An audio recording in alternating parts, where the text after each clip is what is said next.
В эфире программа «Новости». Расскажу о самых заметных событиях к этому часу. С вами Марфирина Алексеева. Добрый вечер. На реке Яне в селе Устьянск продолжается спад уровня воды, но пока поселок продолжается находиться полностью в воде. Бойцы отряда авиалесоохраны Горного Улуса продолжают мероприятия по борьбе с лесными пожарами. В Хангаласском Улусе студенты убрали мусор вдоль республиканской трассы УМНАС. В результате проведенных взрывных работ по разрушению ледового затора на реке Яне в селе Устьянск продолжается спад уровня воды. По состоянию на 5 часов вечера ее уровень в поселении Устьянский национальный наслег составляет 1 метр и 64 сантиметров, при критической отметке в 1023 сантиметра. Поселок продолжается находиться полностью в воде. Это 66 дворовых территорий и 10 социально значимых объектов. На месте работают сотрудники МЧС и служба спасения Якутии, которые продолжают эвакуацию жителей наслега. Идет редкий ледоход. МЧС эвакуировал безопасные районы по маршруту Устьянск-Казачье 8 человек, из них 6 детей. Фактическое количество людей в поселке составляет 191 человек, из них детей 72. Лед в поселке все еще стоит, создавая трудности перемещению. Бойцы отряда авиалесоохраны Горного Улуса ежедневно проводят профилактические и обучающие мероприятия по борьбе с лесными пожарами. В этом году парашютисты ликвидировали 3 очага в Ортосорт, Магарасе и Кюреляхе. На сегодня термоточек не наблюдается. Бойцы отряда каждое утро прибывают на базу, готовят парашюты и снаряжение. В эти дни в основном самолет Ан-2 вылетает по специальному графику в зависимости от погодных условий. Их маршрут охватывает всю территорию Улуса. Мониторят населенные пункты Мыттах, Сологон, Кептин, Бескюль, Магарас. Полет занимает около 3 часов. Кроме того, парашютисты проводят специальную подготовку. У нас, получается, ежегодно проходят тренировки парашютистов и тренировки десантников. Десантники у нас тренируются в Магане, эти тренировочные спуски делают по 7 раз каждый сотрудник. И наши парашютисты, у нас количество 12 человек, по 2 группы у нас. И каждая группа тоже в Хангаласе, в Лемигюнсах, они прыгают по 12 прыжков. Каждый год получается. Банк ПСБ и Якутия вместе к развитию туризма и культуры. На Петербургском международном экономическом форуме председатель банка Петр Фродков и глава республики Айсен Николаев подписали соглашение о сотрудничестве. Документ нацелен на социально-экономическое развитие региона, в первую очередь через укрепление его туристического потенциала и культурно-просветительской деятельности. Соглашение поможет популяризировать богатое культурное наследие Якутии, развить туристическую инфраструктуру, привлечь новые инвестиции в регион. Якутия – опорный регион арктической зоны России и один из ключевых центров сохранения этнокультурных традиций. Подписание соглашения особенно символично в год единства народов России и год культуры в Республике Саха. Оно задает импульс долгосрочному устойчивому развитию территории, отметили в банке. Между публичным акционерным обществом Банк ПСБ и Республикой Саха-Якутия. Соглашение подписывают председатель банка ПСБ Петр Михайлович Фродков и глава Республики Саха-Якутия Айсен Сергеевич Николаев.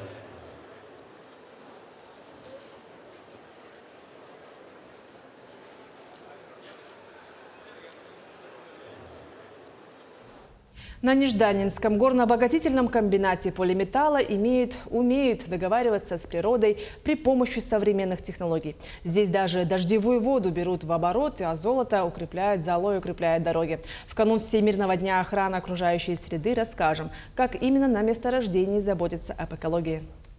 Вода для производства – один из важнейших ресурсов. На Нежданинской обогатительной фабрике она находится в оборотном цикле. После использования и специальной обработки возвращается в дело для повторного применения. И так снова и снова. Одна из корпоративных экологических целей – это экономия свежей воды на 1000 тонн переработанной руды. Каждый год нам удается справляться с этой целью, и постепенно мы снижаем потребление свежей воды. У нас уникальный с точки зрения производства объект. Вообще на участке отсутствует сброс сточных вод, водные объекты. Даже хозяйственно-бытовой сток, который мы образуем как просто обычные люди, как физические лица, в водный объект не поступает. Мы вообще не оказываем никакого воздействия на водный объект. А это склад кека, остаточного продукта обогащения руды. Чтобы талые и дождевые воды, контактирующие с производственными остатками, не ушли в грунт, основание склада закрыто гигантским непроницаемым плащом. Вода самотеком собирается в отстойнике, очищается и возвращается на фабрику. По этому технологическому трубопроводу вся аккумулированная вода, все поверхностные стоки с кекохранилища мы собираем, аккумулируем и перекачиваем обратно на фабрику. Ни одна капля, ни 1 грамм воды не уходит в наши пределы. Еще один тип промышленных отходов, которому на Нежданинском нашли применение – отработанные масла. Предприятие использует это вторичное сырье для обогрева собственных объектов.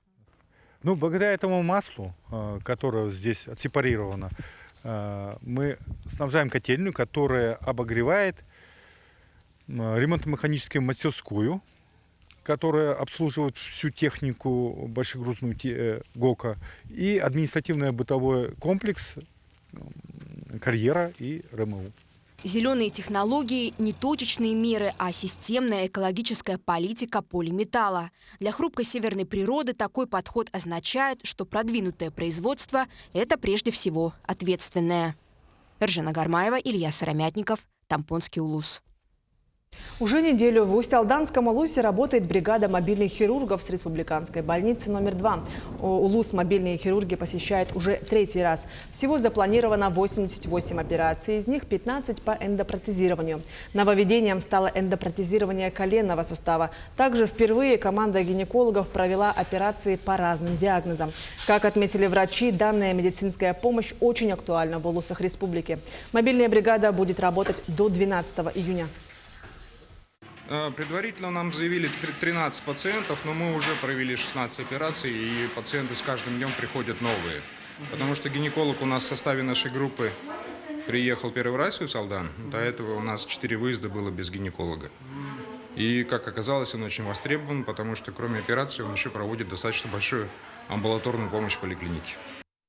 В День защиты детей в перинатальном центре на свет появились 13 малышей, 7 девочек и 6 мальчиков. Сегодня для мам и их чад провели торжественную выписку. Роженицам вручили подарки и сертификаты на целевой капитал «Дети столетия» суммой в 116 тысяч рублей.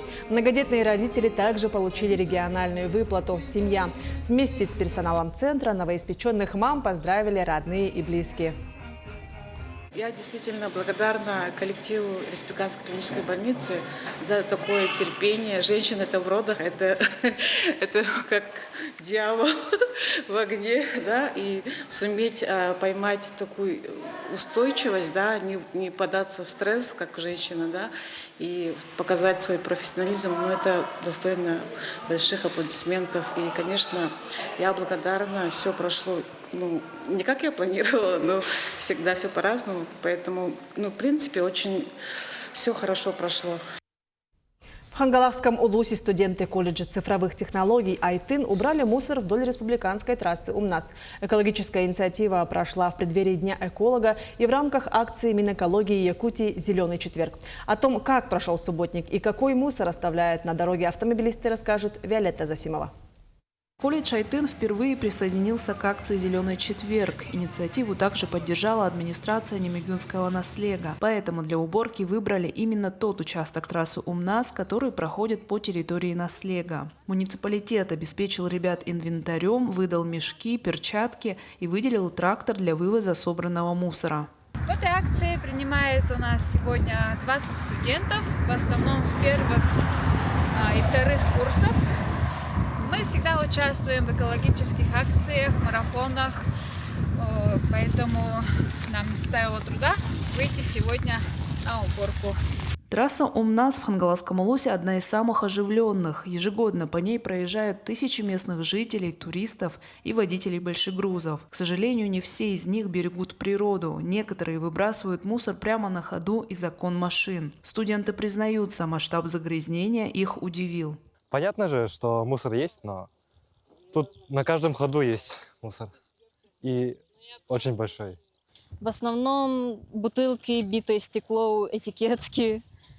Иногда бывают куски, обломки машин, я думаю, тоже не нужно объяснять откуда. Некоторые находки у дороги вполне могли бы стать экспонатами музея автопрома или сельхозтехники. Что это? Либо часть от трактора, либо от какой-то машины, чтобы косить траву. Что-то типа того, старое очень. Ну, это мои теории, я не знаю, что это.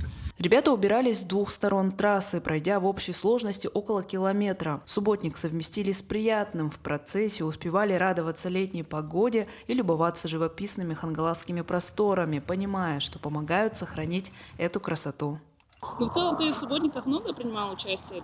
До вступления в колледж Айтын, да, я особо не ходил. Ну, пару раз, 1-2. А после то уже ходил, да. Сколько это? 4-4 раз. Я ничем не занимаюсь, по сути. Так что мне это только в пользу. И мне самому нравится.